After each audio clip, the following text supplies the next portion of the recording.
Hello and welcome to Close Reading Classic Literature with me, Dr. Octavia Cox. Today I'm going to be talking about Jane Austen and wit. One of the things that I love most about Austen, and I'm sure this applies to many of you too, is how witty her writing is. It's funniness, it's cleverness, it's sharpness, it's intelligence, it's wit and wittiness. But how does Jane Austen herself actually use the word wit in her novels? I think the answer might surprise you. This video is based on an article that I just published in a peer-reviewed journal called the Humanities journal. One of the reasons why it has been such a very long time since I have posted a video here on YouTube was because I was writing that article. I have posted a link to the online version of the article in the description below in case you want to read it for yourself. But I'm really excited to share this research with you. So let's get down to business. And not the least wit. Jane Austen's use of wit. Austen championed wit. It is a truth universally acknowledged. Her brother, Henry Austen, described her as possessing the keenest relish for wit. That's in his Biographical Notice of the author from 1817. More recently, in 2013, Mark Carney, the Governor of the Bank of England, in a speech given at Jane Austen's House Museum in Chawton, explained that she merits her place on the new £10 note because her sharp wit has ensured her place among the country's favourite authors. The epithet witty is frequently applied to her heroines too. In an introduction to Pride and Prejudice, the novel from 1813 for instance, Fiona Stafford describes Elizabeth's witty intelligence. There is much truth to this, but we might also remember that within the novel itself, within Pride and Prejudice itself, the only character who explicitly applauds Elizabeth Bennet's wit is Mr. Collins. Other characters refer to Elizabeth's quickness and liveliness, so her father, Mr. Bennet, refers to her quickness and Mr. Darcy refers to her liveliness. It is, in fact, Caroline Bingley to whom the word wit is most frequently applied within the novel. Austen's satirical plan of a novel, according to hints from various quarters, which was written between November 1815 and April 1816, and the hints from various quarters are people that Austen knew, some closely and some rather vaguely, who would hint at things that should be included in novels, and she sort of archly wrote this down in the plan of a novel. Austen archly proclaims that a heroine must be a faultless character herself, who is perfectly good and therefore has not the least wit. Now, all quotations in the video that I'm giving today are from the Cambridge University Press set of Austen's works, and this quote comes from there too. Heroine must be a faultless character herself, who is perfectly good and therefore has not the least wit. Now, we know that perfect faultlessness in a heroine made Austen sick and wicked, as she wrote to her niece Fanny Knight in 1817. She wrote of her ideas of novels and heroines that pictures of perfection, as you know, make me sick and wicked. But should a heroine, or indeed a hero, really have no wit? Many critics have examined the implications of Austen's and her character's wittiness, but have assumed the meaning of the word wit without, I would say, full interrogation. In the long 18th century, in an attempt to cognise and rationalise its myriad disparate connotations, the definition of the term wit was much debated and policed. Histories of long 18th century wit demonstrate its imperative significance to the period's intellectual and literary context. It called itself the Age of Wit. That was one of the names for itself, as well as the neoclassical age and the Age of Enlightenment and others. But one of the key sort of self-terms that it had was the age of wit. What remains to be clarified and articulated, however, is Austen's understanding of the term, and therefore why and how she deployed the word wit within her novels in the way that she did. Hitherto, I suggest, Austen's utilisation of the word wit as it appears in her fiction has never been subject to a detailed analysis. This is a considerable gap in critical scholarship, given the centrality of wittiness to Austen's novels and to many readers' appreciation of her writing, me included. I try to overturn accepted understandings of Austenian wit by demonstrating that within Austen's lexicon, the word does not have the positive associations that critics and indeed readers perhaps have often assumed. In this video, I start by surveying and outlining the development of the term wit in its 17th, 18th and 19th century conceptions in order to illuminate what true wit, in Joseph Addison's phrase, might be. So Joseph Addison was a very important 18th century literary critic and was founder, along with Richard Steele, of the incredibly popular and influential magazine The Spectator. Steventon, for example, Jane Austen's childhood home, had a complete set of Spectator essays. I will then move on to examine how the word wit is employed within Austen's novels and contextualise the usage of the term. And to do that, I will break my sections down into 4 parts, my analysis down into 4 parts. So first, I'm going to sort of contextualise the way that Austen uses the word wit as a designation of insincere language. I'm then going to look at it as a commonplace banality. I'm then going to look at wit as antagonism, and then I'm going to look at wit as a kind of a demarcation of false cleverness.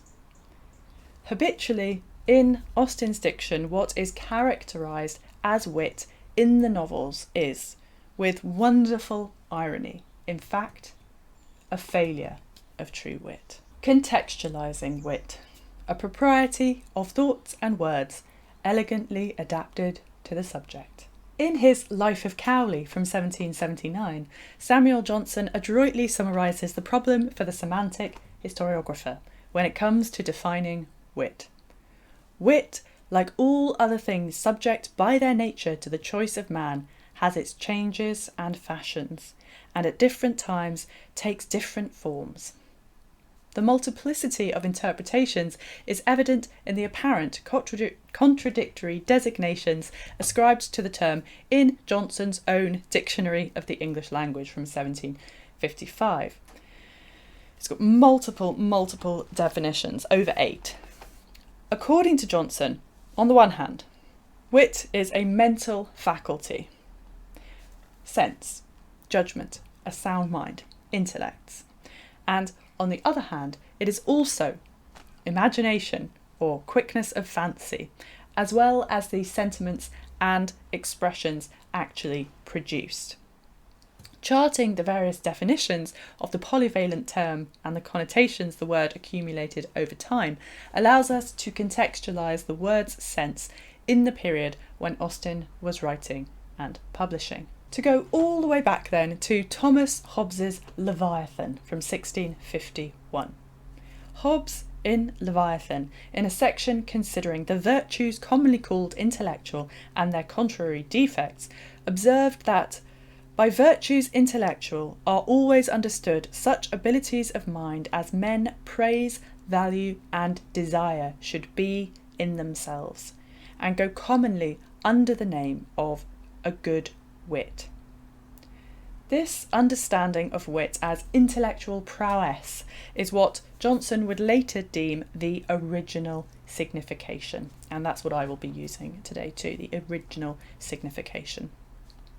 Natural wit, Hobbes continues, is celerity of imagining, that is, swift succession of one thought to another, or quickness of perception, which is opposed to a slow imagination, commonly called dullness, stupidity, and sometimes by other names that signify slowness of motion. Originality is also integral, since the unusual linking of ideas, observing similitudes such as are but rarely observed by others, is good wit also, according to Hobbes. While Hobbes identified quickness as the root of wit, John Dryden, who's a very important, influential late 17th century poet, he was the poet laureate in fact, so John Dryden, in The Author's Apology for Heroic Poetry and Poetic Licence from 1677, focused on expression and propriety. So Dryden wrote, "From that which has been said, it may be collected that the definition of wit, which has been so often attempted and ever unsuccessfully by many poets, is only this, that it is a propriety of thoughts and words, or, in other terms, thoughts and words elegantly adapted to the subject." Later, in his preface to Sylvae from 1685, Dryden elaborated that delight and pleasure were the natural ends of good wit. Where thoughts and words are proper, they will be delightful, and pleasure follows of necessity as the effect does the cause. Johnson quotes Dryden, this is in the dictionary, to elucidate his third definition of wit: sentiments produced by quickness of fancy. Dryden's conception was later cogently reformulated by Alexander Pope in an essay on criticism from 1711 as true wit is what oft was thought, but ne'er so well expressed. Exceptional true wit is distinct from everyday conversational wittiness, which demands only quick thought and easy expression. And Pope remarks, in a witty assemblage of disparate ideas in Thoughts on Various Subjects from 1727, that wit in conversation is only a readiness of thought and a facility of expression. Or, in the midwife's phrase, a quick conception and an easy delivery. For Thomas Hobbes, a quick and ready fancy could not rescue wit from the jaws of inappropriateness.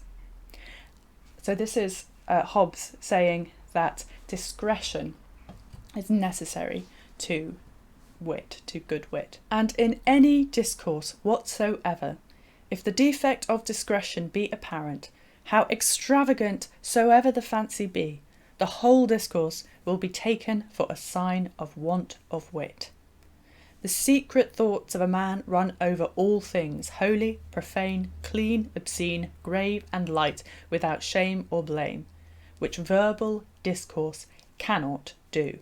Farther than the judgment shall approve of the time, place, and persons, so that where wit is wanting, it is not fancy that is wanting, but discretion. Including Hobbes's requirement of discretion, we might revise Dryden's definition to include good wit adapting to the occasion, time, place, and persons, as well as the subject matter. Moving on then to John Locke, writing towards the end of the 17th century in an essay concerning human understanding from 1690, vis-a-vis of discerning and other operations of the mind, Locke moved away from considering wit in relation to expression, as Dryden had done, and argued that wit differed from judgment and reason. Judgment for Locke, and he's drawing on Hobbes here, judgment for Locke concerns distinctions and wit similitudes. Essentially, that judgment is about seeing distinctions between things, wit is about seeing unusual similitudes and sort of putting them together. This is what Locke wrote. Men who have a great deal of wit and prompt memories have not always the clearest judgment or deepest reason.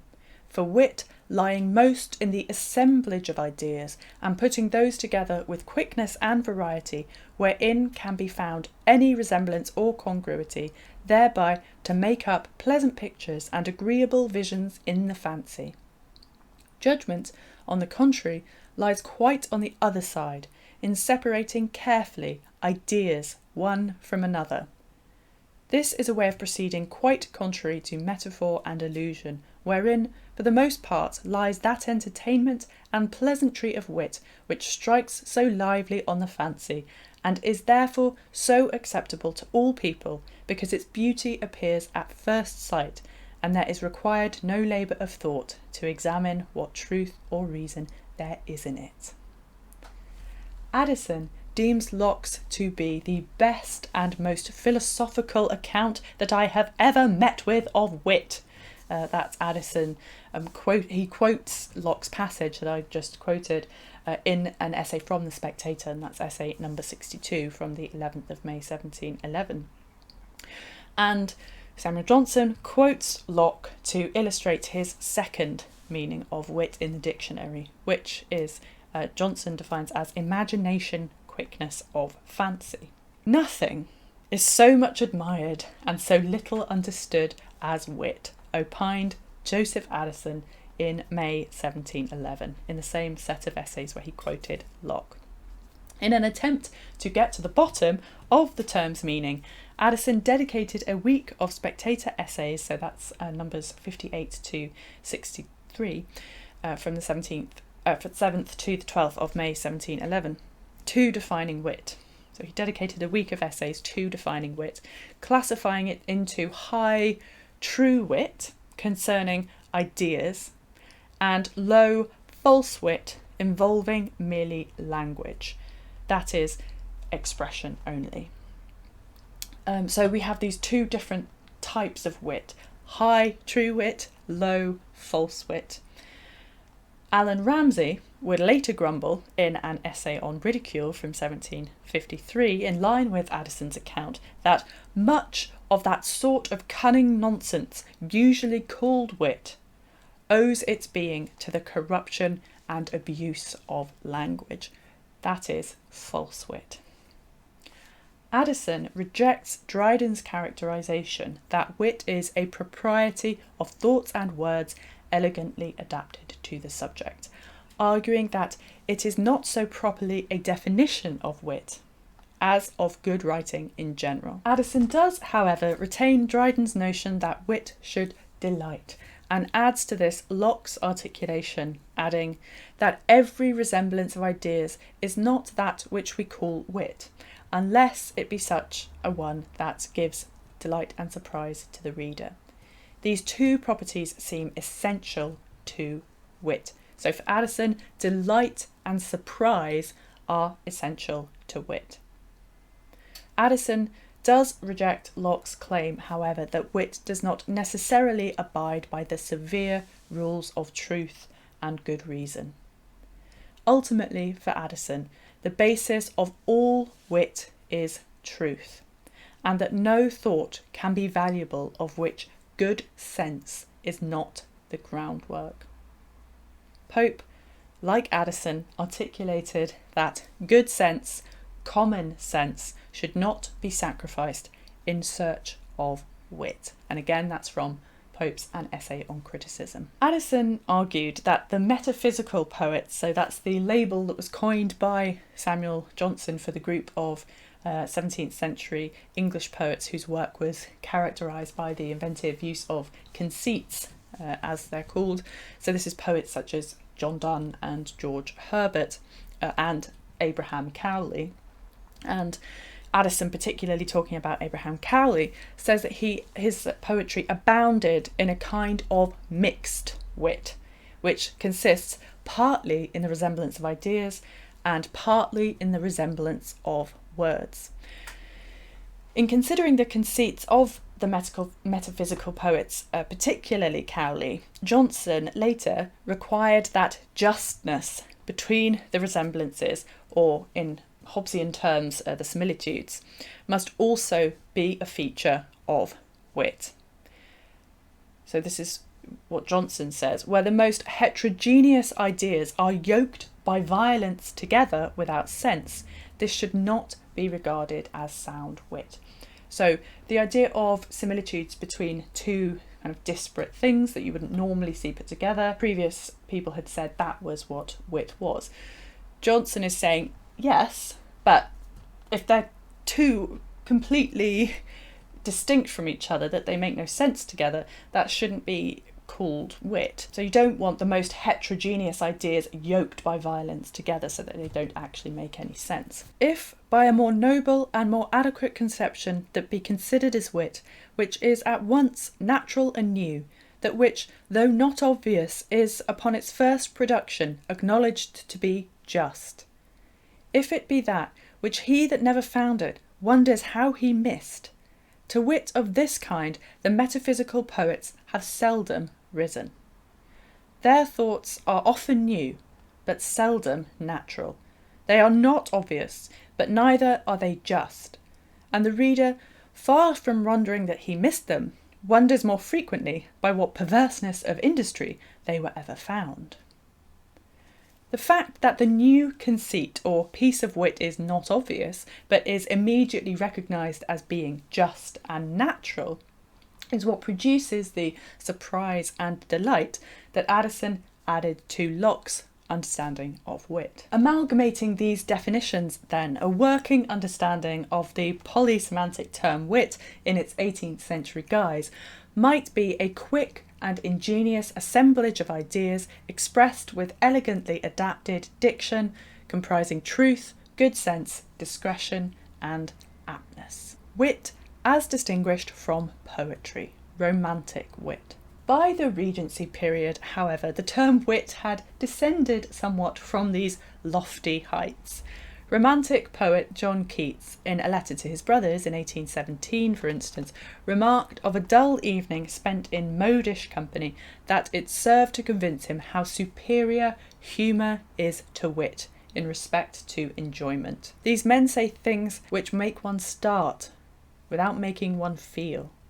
They are all alike, their manners are all alike, they all know fashionables. For Keats, humour and wit are distinct. People of wit are mere trivial fashionables, concerned with manners above feelings, whose aim in speaking is simply to shock listeners, rather than to delight and surprise them, as propounded by Dryden and Addison. The fact that they are all alike in what they say implies that wit has become associated with fashionable conformity and display, rather than with sound and original thinking. The word wit had acquired, by the 19th century, an additional connotation of essential anti-poeticism, evident, for example, in William Hazlitt's essay On Wit and Humour from 1819.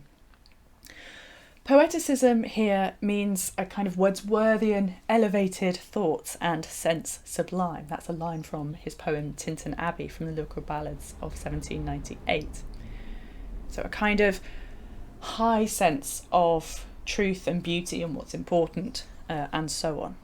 So wit, according to Hazlitt, upends what is valuable, and that's what the poetic kind of comes to mean in the Romantic period. But wit is the opposite of that, according to Hazlitt. It upends what is valuable, the poetic, by distracting one with mean, light and worthless trivialities that make the little look less. The effect of wit, according to Hazlitt, is to divert our admiration or wean our affections from that which is lofty and impressive, instead of producing a more intense admiration and exalted passion as poetry does. For Hazlitt, high seriousness is incompatible with wit. Wit hovers around the borders of the light and trifling, whether in matters of pleasure or pain, for as soon as it describes the serious seriously, it ceases to be wit and passes into a different form. So this period is the period when Jane Austen is publishing her works in the Romantic period, and the idea of wit has developed considerably from its early 18th century, so kind of Popian, Addisonian idea of wit, and come to be associated more with what Hazlitt is talking about, so as a kind of opposition to what is lofty and valuable, the poetic. The anti-poetic strain to romantic conceptions of wit might explain Mary Cook's aversion to the idea of an unfeeling, witty heroine. So in Austen's plan of a novel that I mentioned earlier, it had been Mary Cook, a distant relative, who desired that novels' protagonists have much tenderness and sentiment and not the least wit.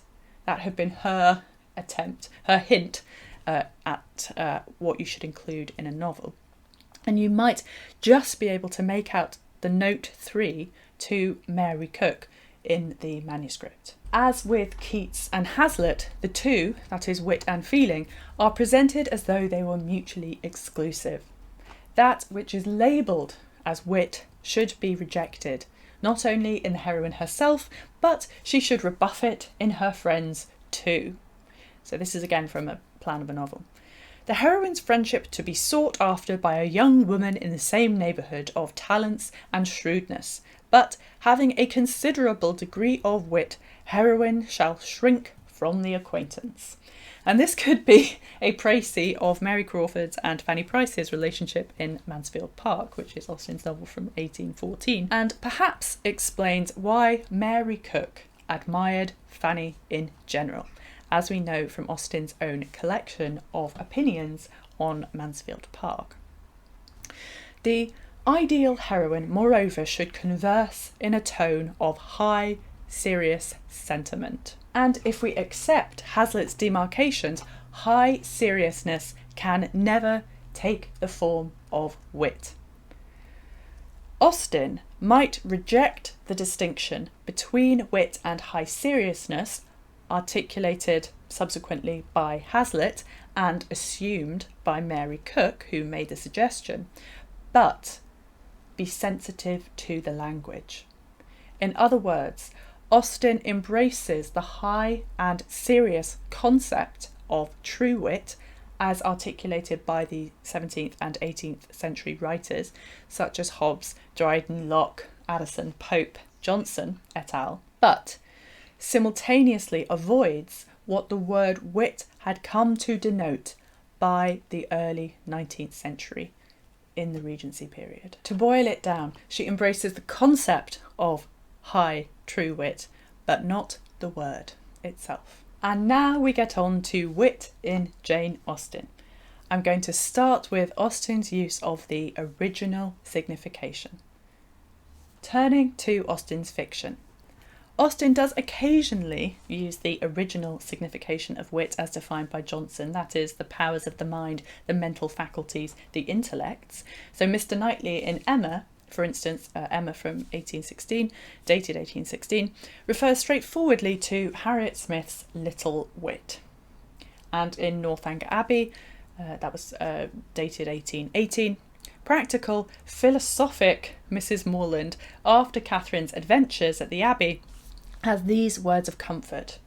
You were always a sad little shatterbrained creature, but now you must have been forced to have your wits about you. Earlier in the novel, albeit as part of a playful conversation, Henry Tilney includes among sound, acute, vigorous, keen mental abilities observation, discernment, judgment, fire, genius, and wit. Such straightforwardly positive deployments of the term wit, however, are rare in Jane Austen. When the intellectual powers of the mind are utilised for duplicity, wit acquires connotations of Johnson's 8th definition: contrivance, stratagem. Northanger Abbey's General Tilney, for example, is assumed by Catherine to have certainly too much wit, not to get away with murdering his wife. The term wit, then, can suggest scheming and deception, the misuse of the mind, however effective it might be in achieving its ends. Fanny Dashwood in Sense and Sensibility, that's from 1811, for example, similarly uses her cunning wit for subterfuge. Fanny, rejoicing in her escape, that is, she's escaped from having to host Eleanor and Marianne Dashwood, and proud of the ready wit that had procured it, wrote the next morning to Lucy Steele, to invite Lucy Steele instead. In Austen's novels, as in the previous two examples, the term wit is generally applied pejoratively, and usually in a moment of a character's showing off or self-aggrandizing, thoughtlessly causing pain, revealing dullness, or exposing aggression.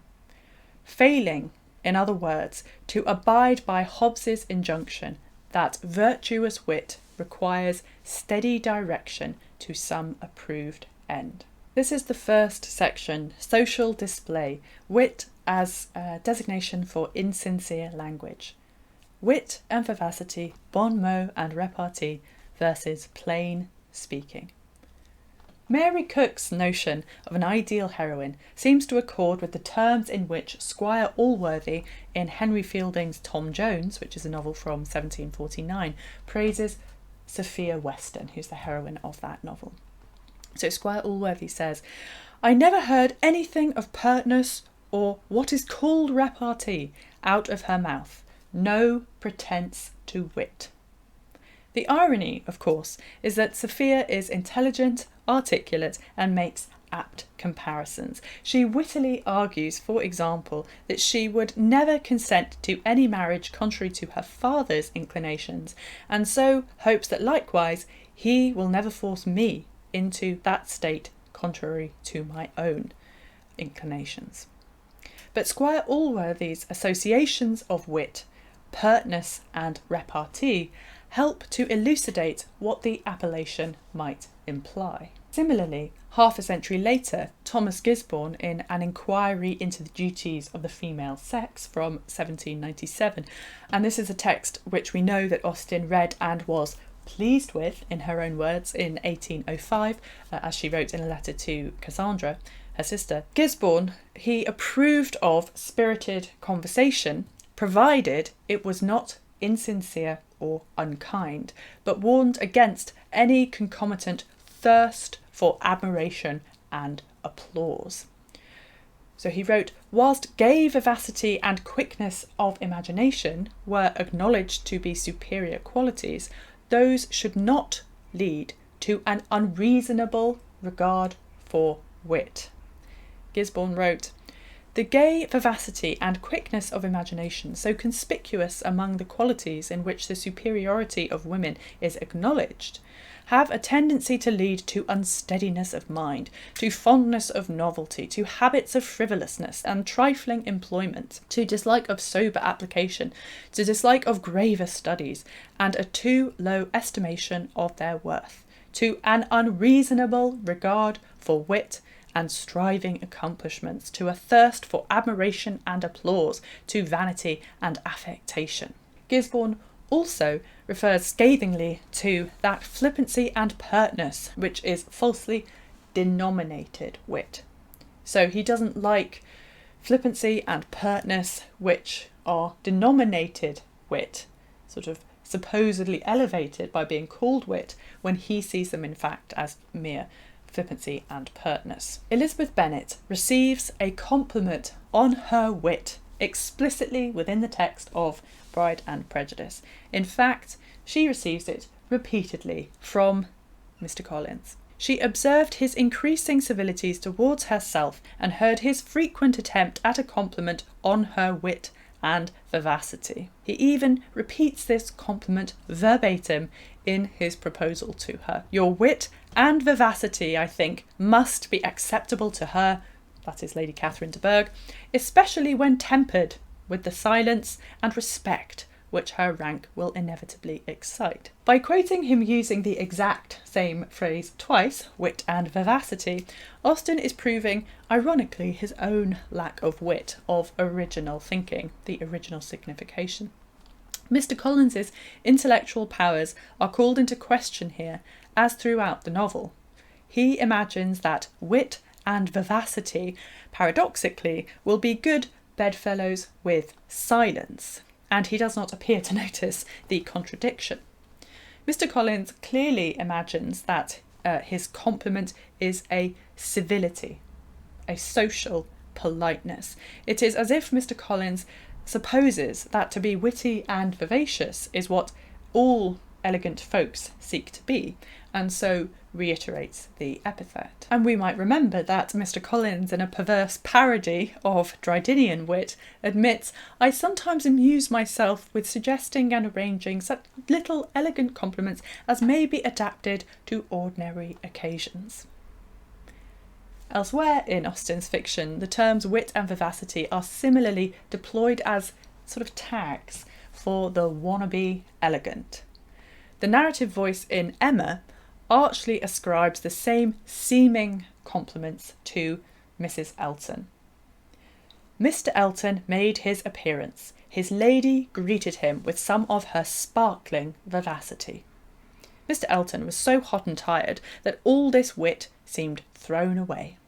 The dry, sarcastic tone of the narrative voice is increased given that the terminology seems, I think, to come from Mrs. Elton's own perspective. I think she thinks she's greeting him with some of her sparkling vivacity, and that she's trying to greet him with wit, and the narrative voice is saying it was all thrown away because Mr. Elton was so hot and bothered.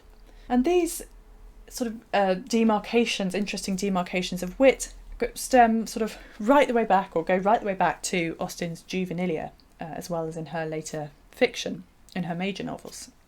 So Charlotte Miller in Austen's The Female Philosopher, which was composed in about 1793 and is part of Austen's juvenilia, receives the same conventional praise from Arabella Smythe. Her face is expressive of vivacity the most striking. She appears to have infinite wit. Vivacious wittiness in this form is aligned with a certain kind of language and expression, with bon mot and repartee. Charlotte Miller's conversation, we're told, was replete with humorous sallies, bon mot and repartee.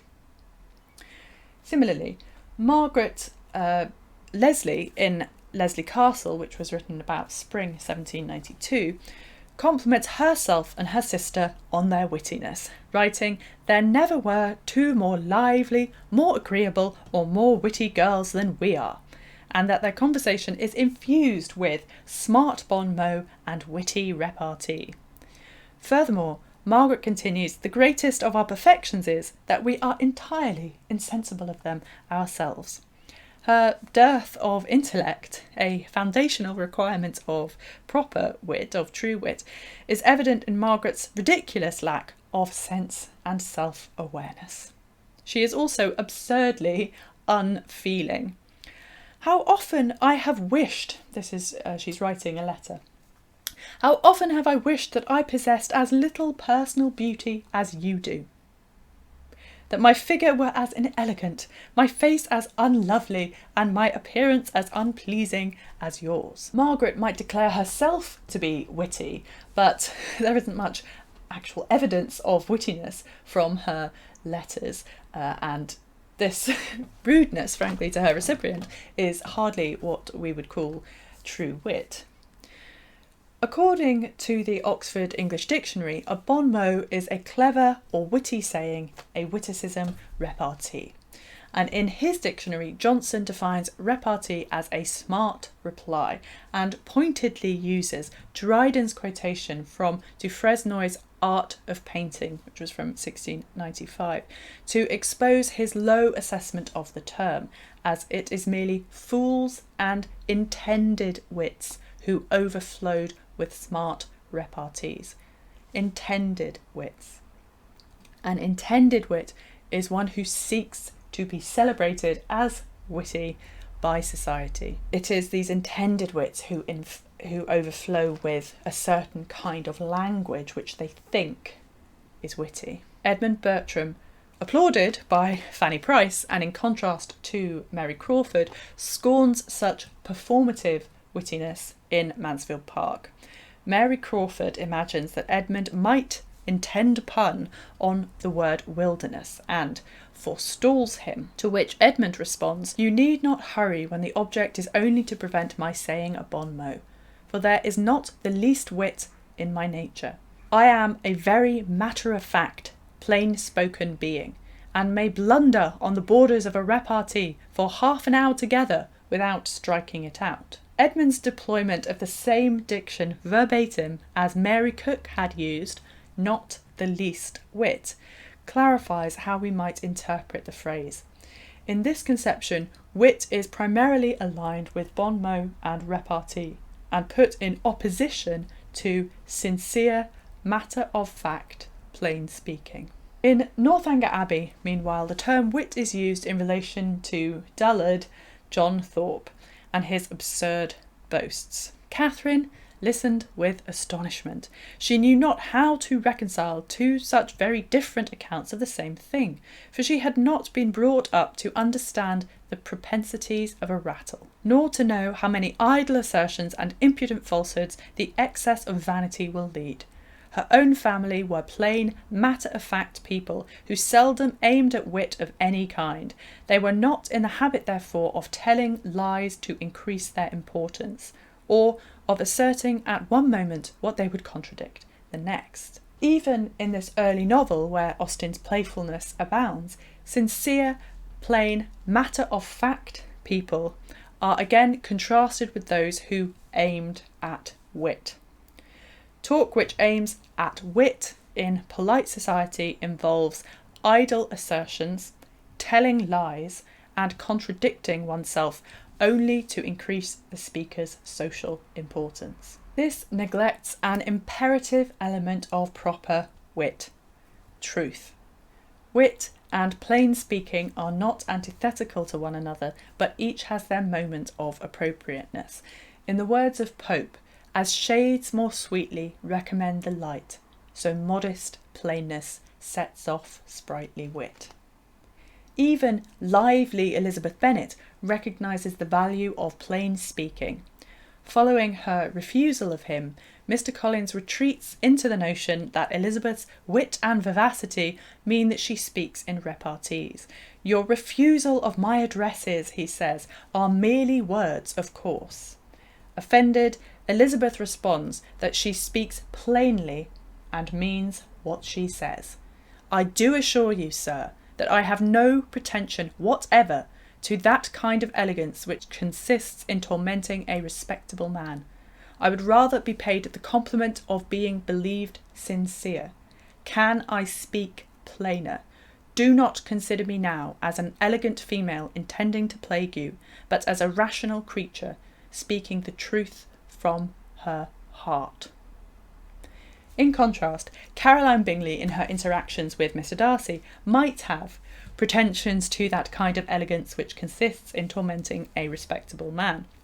She might imagine herself to be an elegant female who intends wittily to plague him as part of a social dance, but Elizabeth would rather be paid the compliment of being believed sincere than be paid a compliment on her wit. Conservative writer Hannah More, in Strictures on the Modern System of Female Education from 1799, had railed against the so-called elegance of vivacious wittiness, arguing of young women that, instead of hearing their bon mots treasured up and repeated, they should be accustomed to receive but little praise for their vivacity or their wit, though they should receive just commendation for their patience, their industry, their humility, and other qualities which have more worth than splendour. In the character of Elizabeth Bennet, Austen is not adopting a rejection of wit along such traditionalist gendered lines. For Hannah More, wit should be tempered because women should distrust their own judgment,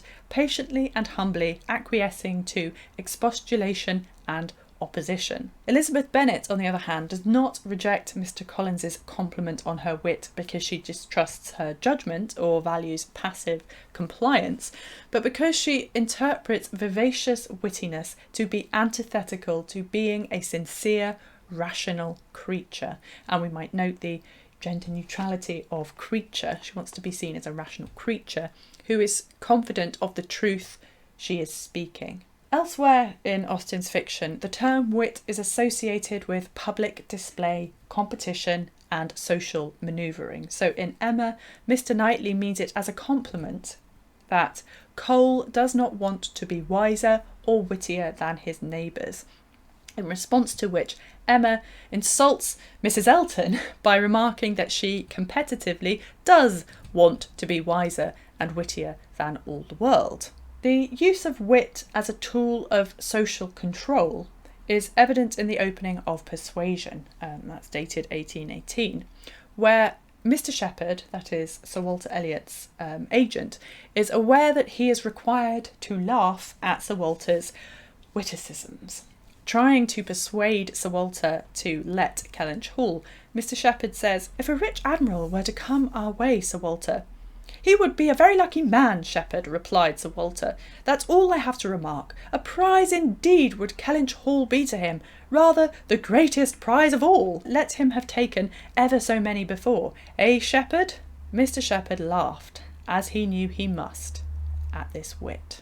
The bitter, I think, tone, "Mr. Shepherd laughs only because he knew he must," not because he is genuinely amused, exposes wit here as a mere vehicle for exerting social power over others. The term wit here, ironically, calls attention to a moment of unfunniness, as it does often in Austen's texts. Painful want of penetration, their witticisms added pain. Aiming at wit is elsewhere shown to be in the pursuit of merriment rather than self-aggrandisement. Elizabeth Bennet is introduced to the reader through her father's reference to her quickness. As evident in the definitions of Hobbes, Locke, Addison, Johnson that I mentioned earlier, quickness had long been synonymous with wit. But that Mr. Bennet values quickness in Elizabeth perhaps reveals more about him than about her. Added to quickness, for true wit, one should also have good judgment, good understanding, good sense. Pope jokes that, "For wit and judgment often are at strife, though meant each other's aid, like man and wife." So you should have wit and judgment together, although often they are not. Richard Steele put it more strongly in The Spectator, number 422 from the 4th of July 1712. Steele wrote that "great wit must be accompanied by that quality without which a man can have no wit at all, a sound judgment." So, with those definitions in mind, let's go back to Mr. Bennet. Mr. Bennet's raillery on receiving Mr. Collins's news of a presumed union between Elizabeth and Mr. Darcy is classified in the text as wit. But never had his wit been directed in a manner so little agreeable to her. Mr. Bennet continues even when he perceives that Elizabeth is not diverted. Mr. Bennet might imagine that he is being very witty, but actually he is causing his daughter anguish, even if unintentionally. Her father had most cruelly mortified her by what he said of Mr. Darcy's indifference, and she could do nothing but wonder at such a want of penetration. Mr. Bennet might be quick, but his wit, in fact, reveals his want of penetration, his lack of judgment. In the words of Thomas Hobbes, Mr. Bennet shows the defect of discretion, that is, a sign of want of wit. The effect of Mr. Bennet's wit is not similar to Sir John Middleton's and Mrs. Jennings' witticisms, this is Sense and Sensibility, in adding pain to many a painful hour. So two of Austen's most determined merrymaking wits are Sense and Sensibility's Mrs. Jennings and Sir John Middleton. And we can glean this from our introductions to them. Sir John is full of boisterous mirth, we're told, and readers are introduced to Mrs. Jennings as a good-humoured, merry, fat, elderly woman who talked a great deal, seemed very happy and rather vulgar. She was full of jokes and laughter, and before dinner was over had said many witty things on the subjects of lovers and husbands. Mrs. Jennings said many witty things according to whom? According to herself and Sir John, presumably. Certainly not to the Dashwood women. Apparent wittiness is again associated with insincerity, as she pretended to see them blush whether they did or not. A witticism, according to Samuel Johnson's dictionary definition, a witticism is a mean attempt at wit. Mean in the sense of low-minded, base. The word attempt suggests that it in fact falls short of real wit. So a witticism is a mean attempt at wit. Although her introduction makes Mrs. Jennings appear harmless, her so-called witty comments cause pain for the Dashwood sisters. After Willoughby's desertion of Marianne, for instance, it was several days before Willoughby's name was mentioned before Marianne by any of her family. Sir John and Mrs. Jennings, indeed, were not so nice. Their witticisms added pain to many a painful hour. As with Mr. Bennet, their lack of perception about the impact of their witticisms, they intend jocularity but cause suffering, exposes their limitations. In the words of Fanny Burney's Lord Orville from Evelina from 1778, Fanny Burney is one of Austen's favourite writers, wit without judgment, whether consciously or unconsciously, will generally give as much pain as pleasure. Indelicacy, masquerading as wit, is frequently the term applied when appropriate boundaries are overstepped, causing painful embarrassment for those who have private concerns exposed to public scrutiny, to public examination. Mrs. Jennings and Sir John might imagine that their wit is mere harmless folly for them to amuse themselves, just the bon mot and repartee and raillery of supposedly polite society, although, talking about polite society, Lady Middleton, Sir John's wife, and Mrs. Jennings's daughter, Lady Middleton cannot bear it. She had we're told, a great dislike of all such inelegant subjects of raillery as delighted her husband and mother. So not all polite society likes Mr. and Mrs. Jennings and Sir John's witticisms. So they might think that their wit is mere harmless folly to amuse themselves, but the reader is made to see otherwise. Mrs. Jennings and Sir John clearly see wit and raillery as a playful contest sprung against others in their company. With the assistance of his mother-in-law, Sir John was not long in discovering that the name of Ferrers began with an F, and this prepared a future mine of raillery against the devoted Eleanor. The letter F, furthermore, is found productive of such countless jokes that its character as the wittiest letter in the alphabet had long been established with Eleanor. In the absurdity of the idea that one letter can be wittier than another, and in the inanity of a letter being the source of myriad jests, readers understand that the pair indulge in the kind of linguistic false wit of mere wordplay that Addison had denounced in The Spectator No. 61 from the 10th of May 1711. As I said earlier, there are two kinds.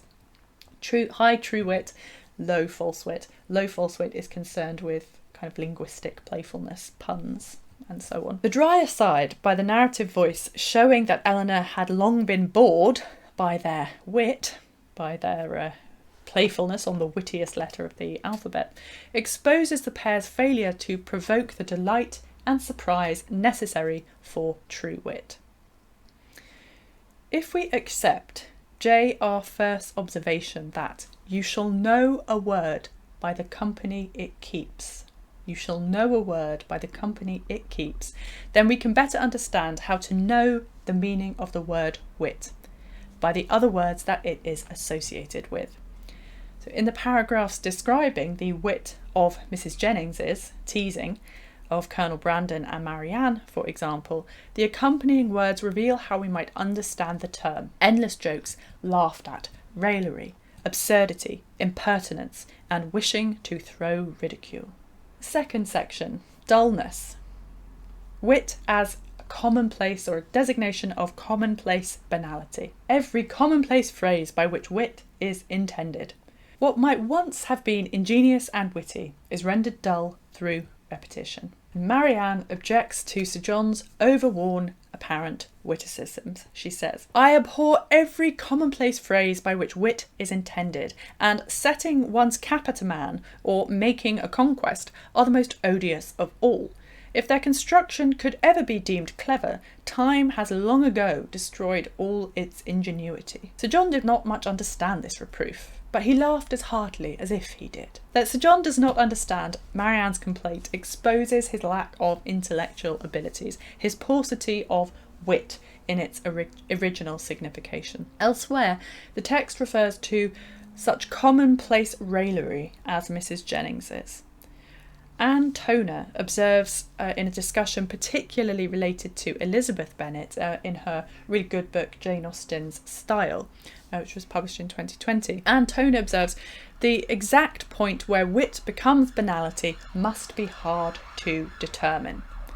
Sayings that at first had amazed whole rooms with their brilliancy become mere commonplaces, endlessly retold.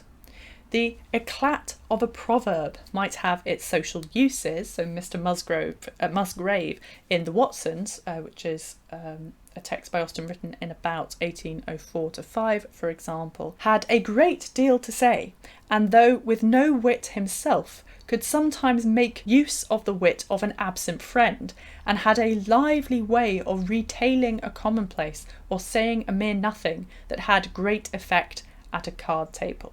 So he has no wit himself, but he can retail the wit of others. So the eclat of a proverb might have its social uses, but it is hardly good conversation. It is, furthermore, obviously not true wit, given that good wit had long been associated with making rare observations. Surprise, we remember, is, according to Addison, essential to wit, surprise and delight.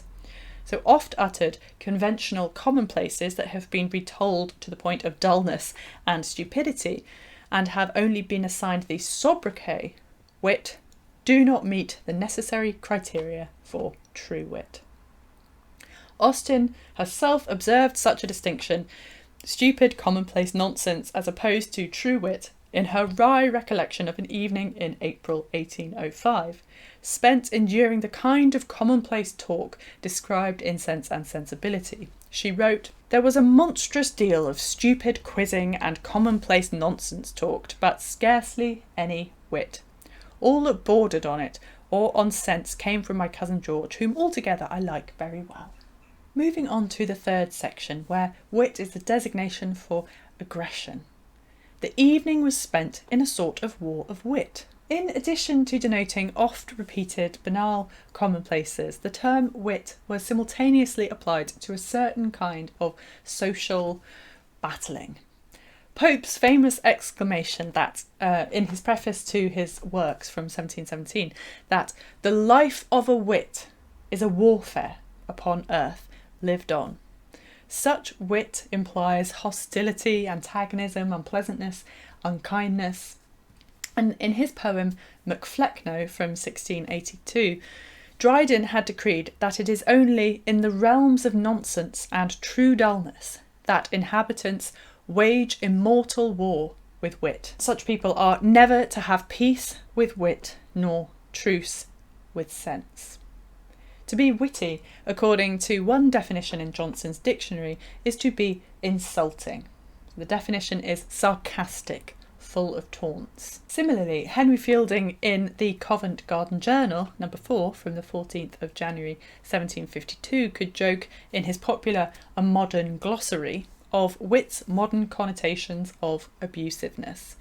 Wit is defined there as profaneness, indecency, immorality, scurrility, mimicry, buffoonery, abuse of all good men. From Austen's early juvenilia, we encounter wit being associated with social combat in this way. Making a very witty answer in Leslie Castle is aligned with being very severe and extremely satirical in public. The Thorpes in Northanger Abbey also engage in this kind of petty one-upmanship. Upon Isabella Thorpe's and James Morland's engagement, the Thorpe family divide into two camps. those who know about the engagement, and the unprivileged younger sisters who are not openly let into the secret. The evening was spent in a sort of war of wit, a display of family ingenuity, on one side in the mystery of an affected secret, on the other of undefined discovery, all equally acute. The Thorpes are presented as being primarily concerned with performing a contrived display of their ingenuity, rather than with genuine feeling. To Catherine's simple feelings, this seemed neither kindly meant nor consistently supported. Its unkindness Catherine does not understand. Sense and Sensibility's Robert Ferrars is another character whose wit exposes his fundamental unfeeling selfishness. A guffawing Robert could conceive nothing more ridiculous than Edward becoming a poor clergyman after Mrs. Ferrars has disowned him. Robert clearly does not subscribe to Elizabeth Bennet's principle that I hope I never ridicule what is good.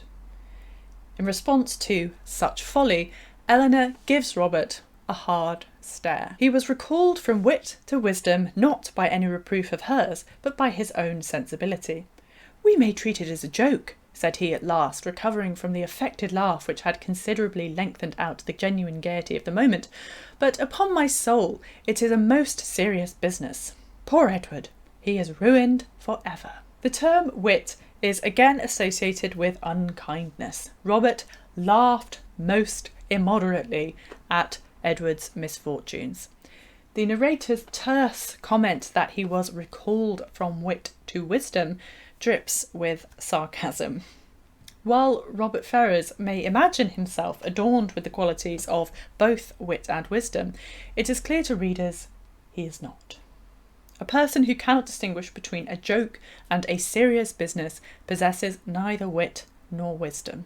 The narrative voice observes of Caroline Bingley that angry people are not always wise, and this underlines the problem of her intended wit. She is not wise in how she deploys it.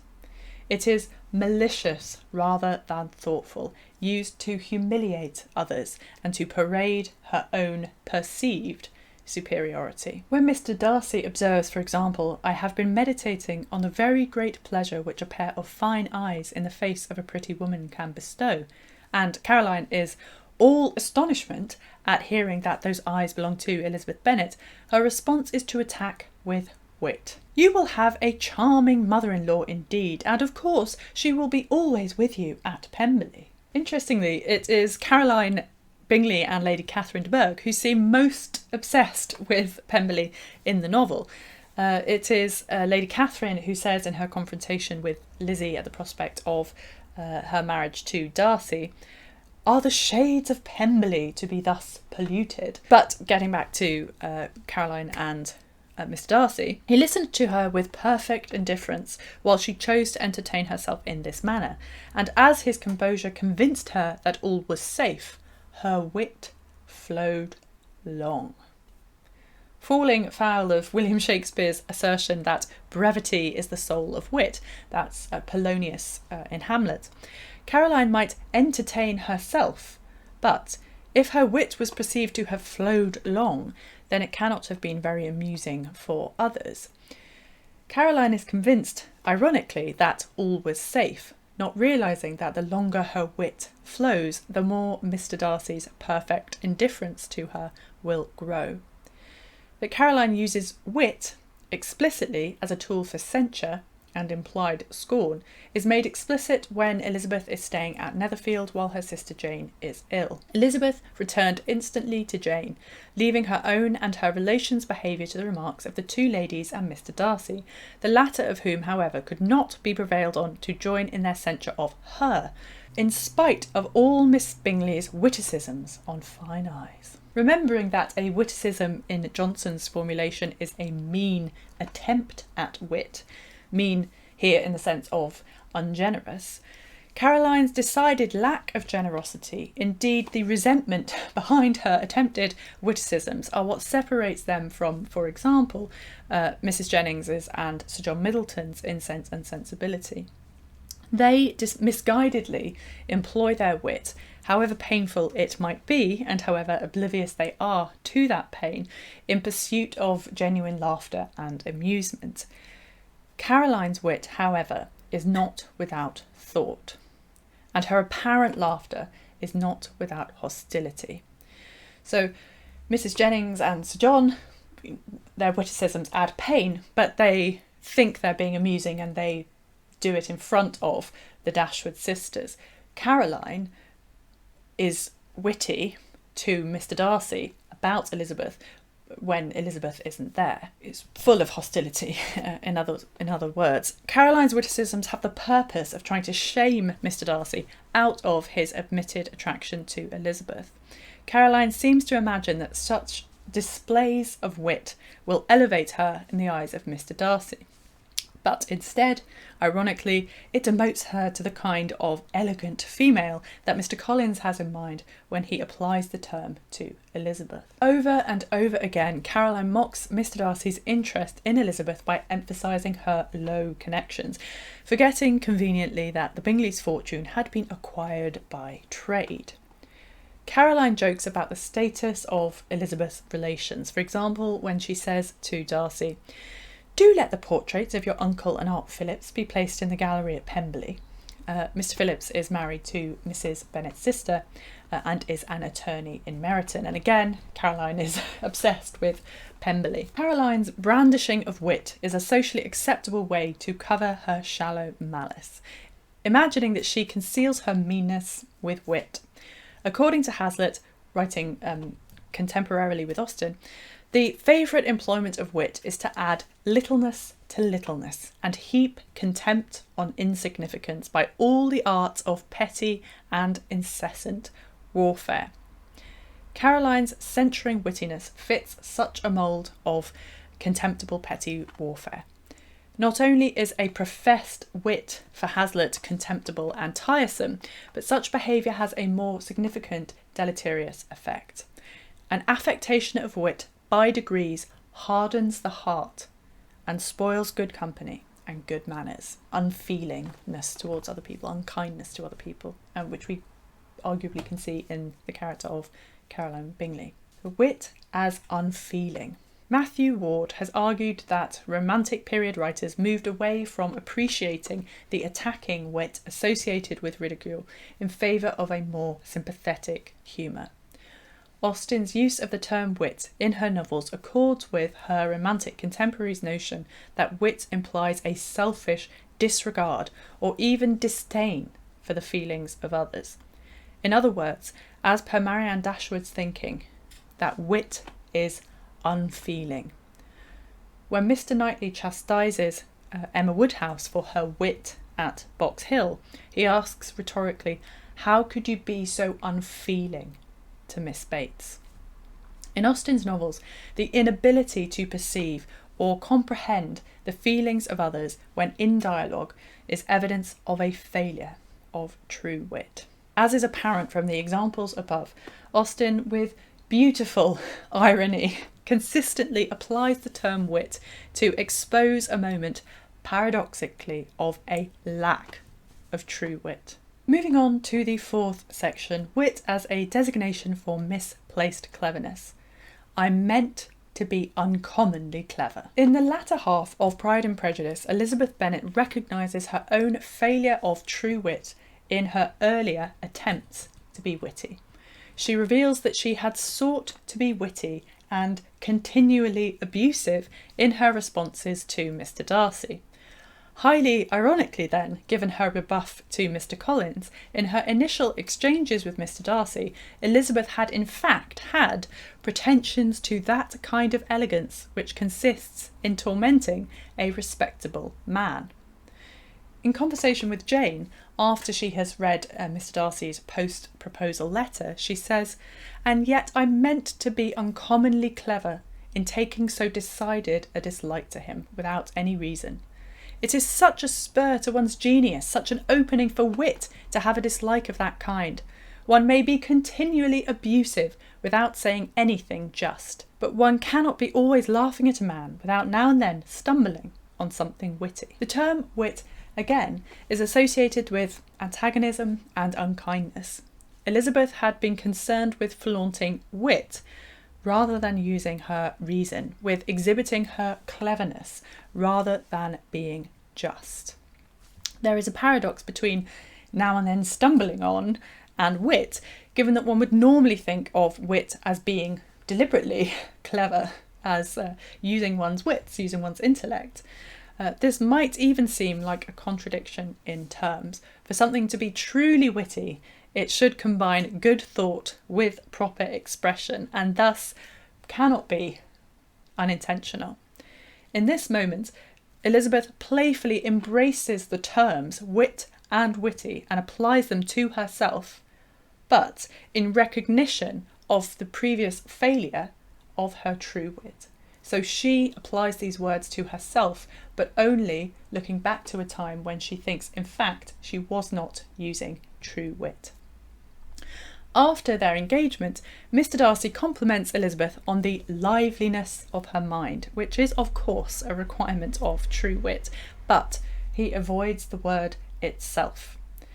Echoing Squire Allworthy's language, going back to Henry Fielding's Tom Jones, and his Squire Allworthy's comment on the heroine there, Sophia Weston. Echoing Squire Allworthy's language in denouncing pertness in women, Elizabeth playfully asks, "Now be sincere, did you admire me for my impertinence?" Impertinence had long been associated with the figure of the intended wit.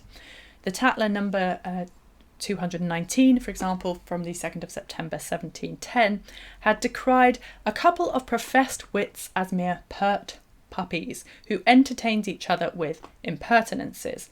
These people are all the more dreadful the more they have what is usually called wit, for a lively imagination, when it is not governed by a good understanding, makes such miserable havoc. Fortunately, Elizabeth's lively imagination is ultimately governed by a good understanding. How could you be so insolent in your wit? Austen's habitual practice of ironically indicating true wit's failure by using the term wit helps to elucidate the representation of the Box Hill incident in Emma.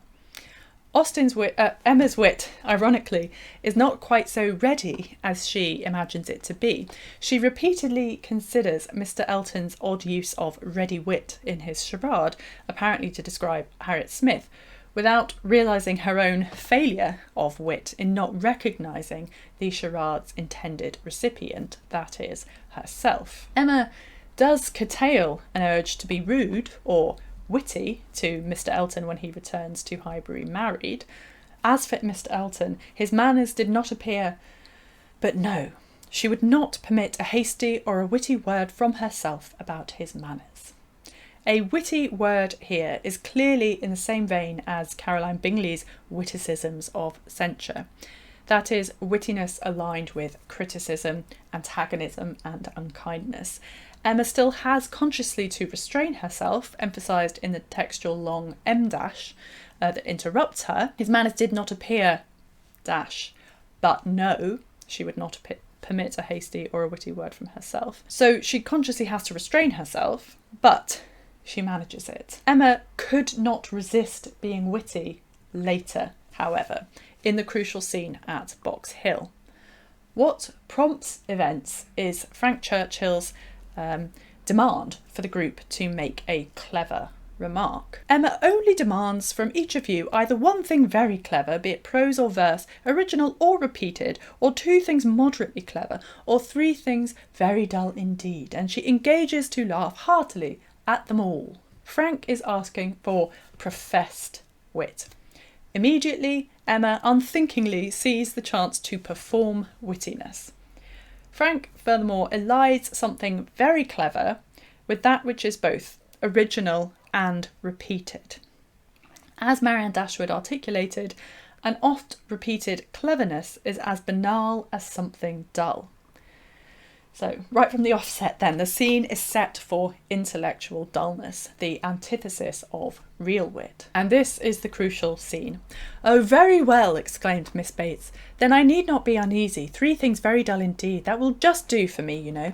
I shall be sure to say 3 very dull things as soon as ever I open my mouth, shan't I?" looking round with the most good-humoured dependence on everybody's assent. "Do you not all think I shall?" Emma could not resist. "Ah, ma'am, but there may be a difficulty. Pardon me, but you will be limited as to number. Only 3 at once." Miss Bates, deceived by the mock ceremony of her manner, did not immediately catch her meaning, but when it burst on her, it could not anger, though a slight blush showed it could pain her. Emma's mock ceremony implies pretence, insincerity, and a lack of plain speaking. The pointed comment might be a quick assemblage of ideas, but it exposes a failure of good sense. It does not show the discretion required by Hobbes of proper wit. Richard Steele, in the Spectator number 422 from the 4th of July 1712, had gone so far as to claim that such raillery, which perplexes, pains, and induces blushes, as in the Box Hill case, is a degree of murder. "I do not know anything which gives greater disturbance to conversation than the false notion some people have of raillery. Your gentleman of a satirical vein is in the like condition. To say a thing which perplexes the heart of him you speak to, or brings blushes into his face, is a degree of murder. And it is, I think, an unpardonable offence to show a man you do not care whether he is pleased or displeased.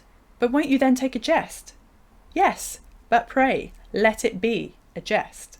Austen personally possessed a copy of The Spectator that included this essay. In the words of Sandra Gilbert and Susan Goober in their book, The Mad Woman in the Attic, which is a seminal work of feminist criticism from 1979, and in their words, Austen's heavy attack on Emma depends on the abject failure of the girl's wit. But it is only subsequently that the term wit is directly applied to Emma's rude comment. It is with condemnation of her misplaced wit that Mr. Knightley chides Emma. "How could you be so insolent in your wit?" As with Elizabeth Bennet's realisation that she had desired to be uncommonly clever in showing off with false wit, it is in a moment of failure of true wit that the label wit is applied to Emma. Belissa Monteiro argues that in the Box Hill episode, Emma demonstrates a Drydenean skillfulness. Emma's witticisms can be read as a chilling example of Dryden's refined and lethal satire. So, in a discourse concerning the original and progress of satire from 1693, Dryden had contended how easy it is to call rogue and villain, and that wittily. Yet, there is still a vast difference betwixt the slovenly butchering of a man and the fineness of a stroke that separates the head from the body and leaves it standing in its place. Molly Ann Rothenberg, on the other hand, argues that the Box Hill episode is in fact Miss Bates who bests Emma in displaying a Drydenean wit, decapitating herself and then turning the tables by demanding a response from her audience. How do they answer the question without insulting her? Miss Bates's question. How do they answer when she looks around good-naturedly? How do they answer that question without insulting her? And Molly Ann Rothenberg argues that that's a kind of Drydenean skillfulness on show there. In Emma's effort to out-trump Miss Bates, Rothenberg argues, Emma in fact displays a spectacular failure of wit, or in Drydenean terms, performs a mere slovenly butchering. If we accept Rothenberg's account then, this is perhaps an example of what Virginia Woolf vividly describes as Austen's supreme delight in slicing the heads off her creatures. Emma attempts to behead Miss Bates without realising that she, Emma, has already been scalped. The conversation descends into inanity with Mr. Weston's conundrum. Mr. Weston doubts it being very clever. What 2 letters of the alphabet are there that express perfection? Ah, you will never guess. You, to Emma, I am certain will never guess. I will tell you. M and A. Emma. Do you understand? Understanding and gratification came together. It might be a very indifferent piece of wit, but Emma found a great deal to laugh at and enjoy in it, and so did Frank and Harriet. It did not seem to touch the rest of the party equally. Here, wit is exclusionary. Mr. Weston might mean his indifferent piece of wit to be taken in the same way that wit marks polite social banalities elsewhere, for example, Mr. Musgrave in the Watsons, and some do laugh at and enjoy it, that's Emma and Frank and Harriet, and it rather lessens our opinion of these characters that they laugh and enjoy such outrageous, ill-timed flattery. But those who do not think Emma is perfect, particularly after she has just been cruel to Miss Bates, are excluded. Frank had engaged Emma to laugh heartily at all the wittinesses that the company could provide. That's before the actual incident at Box Hill. He had demanded that they say something so that Emma will laugh. In the words of Hazlitt, railing against the misplaced levity of a professed laugher, nothing is more troublesome than what are called laughing people, as they are always contriving something to laugh at, however thoughtless. Although rather po-faced, Mrs. Elton's implied criticism of Emma's behaviour in her refusal to participate in Frank's entertainment appears, somewhat at least, justified.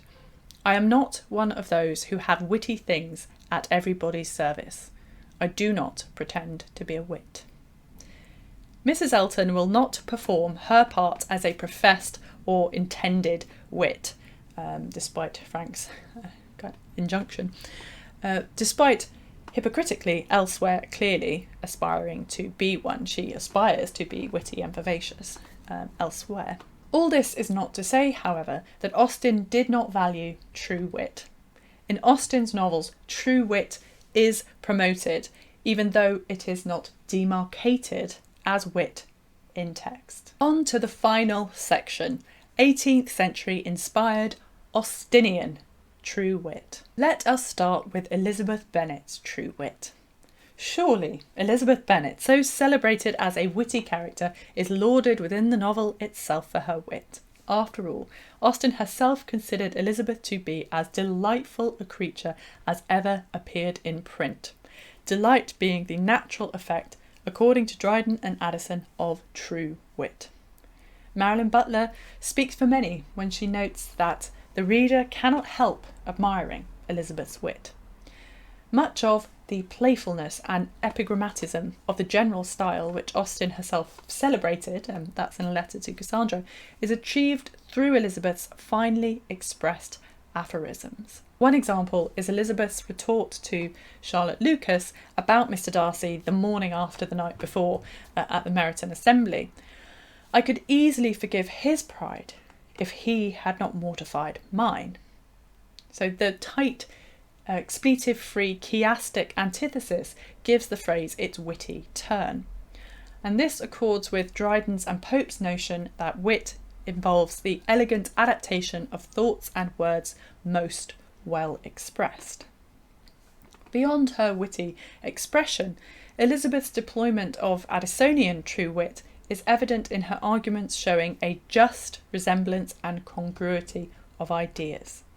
The aptness of her comparison, for instance, of Mr. Darcy's not troubling to practice talking to strangers, her own failure to practice playing the piano, and their relative culpability, I have always supposed it to be my own fault, because I would not take the trouble of practising, delights and surprises the reader, as well as Mr. Darcy, who smiled and said, "You are perfectly right."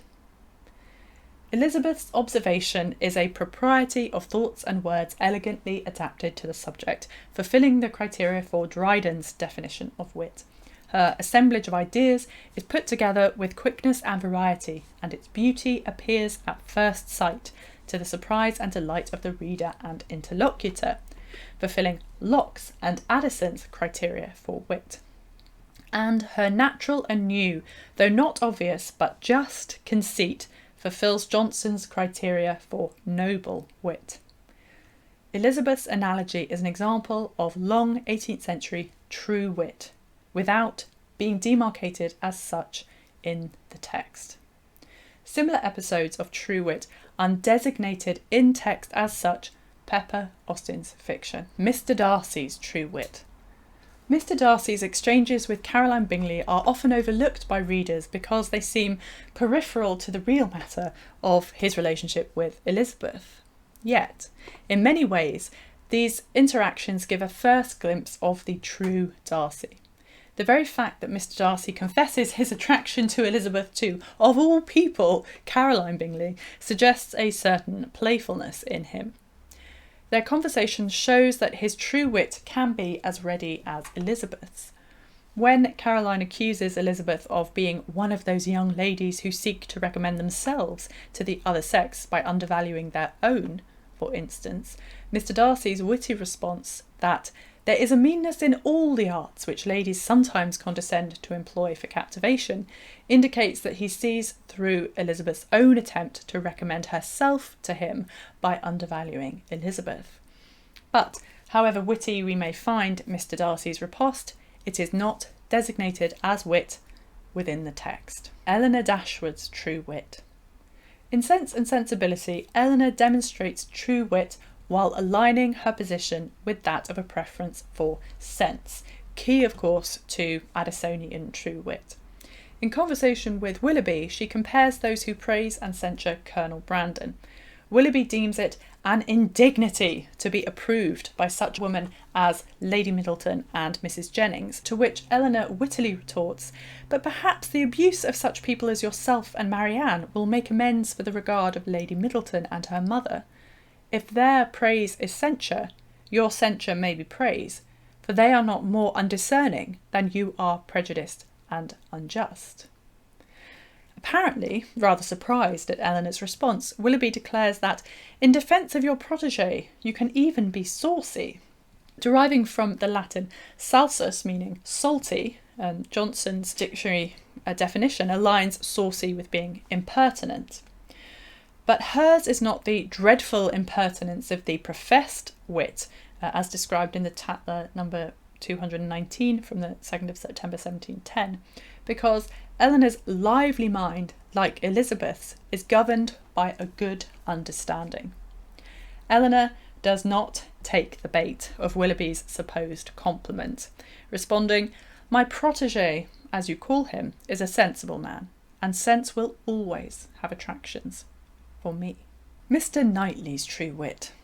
Returning again to the fallout from Emma's faulty wit at Box Hill, in response to Mr. Weston's M&A conundrum, Mr. Knightley gravely said, "This explains the sort of clever thing that is wanted, and Mr. Weston has done very well for himself, but he must have knocked up everybody else. Perfection should not have come quite so soon." Mr. Knightley displays real cleverness and wit that is wanted by the rest of the party. Wittily, this perfection is doubly imperfect. It arrives too quickly in the game, given that Mr. Weston's perfect conundrum means that others cannot follow him, but also that Emma should not be labelled as perfection so soon, given the evidence of her failings just a moment previously. Mr. Knightley, it transpires, is also a Drydennian beheader. Emma Woodhouse's true wit. As we have seen, true wit in Austen's novels is not gendered in that both male and female characters fail and succeed in true wit. In The Madwoman in the Attic, Gilbert and Goober contend that Austen's lively heroines must learn to become subdued, even silenced. In other words, they write, she learns to give up wit.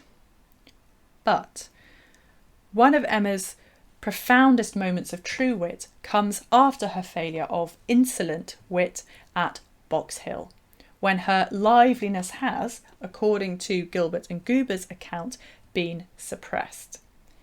Emma compares the poverty of women in Jane Fairfax's predicament and what it makes her do to the apothecary from Shakespeare's Romeo and Juliet, whose poverty but not his will consents to actions he does not want to do.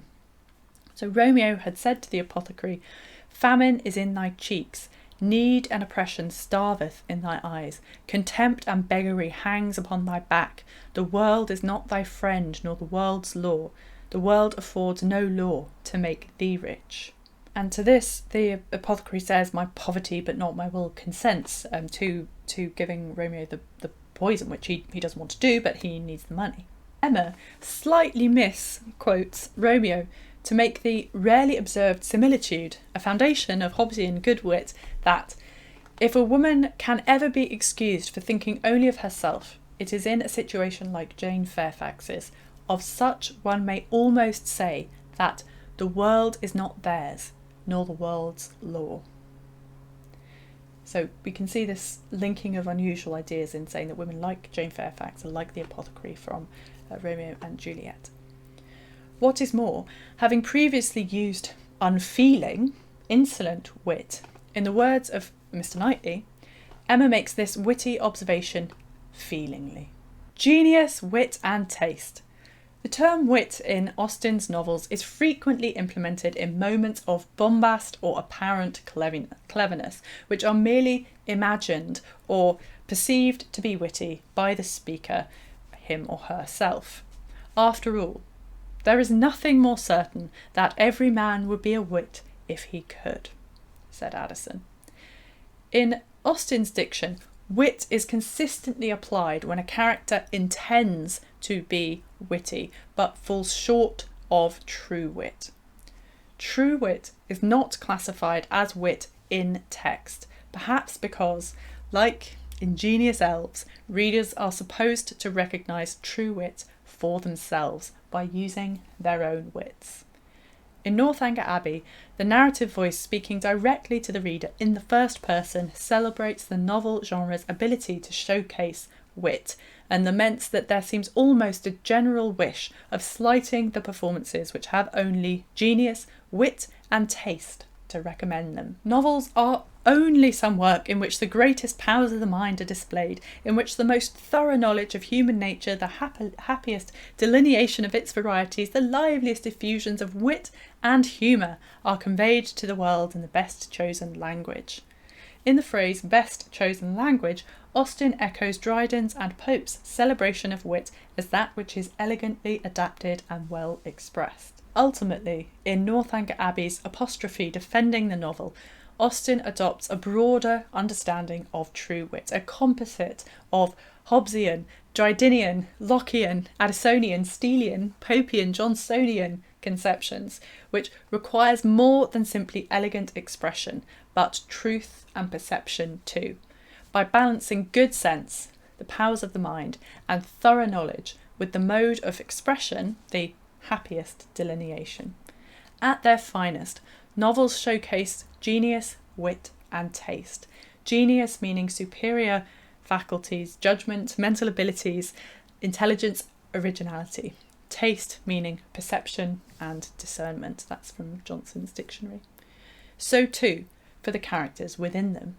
A moment of true wit must be imbued with genius, good sense, taste and discretion. Nowadays, wit is associated with funniness, but for Austen, wit does not have a monopoly on laughter.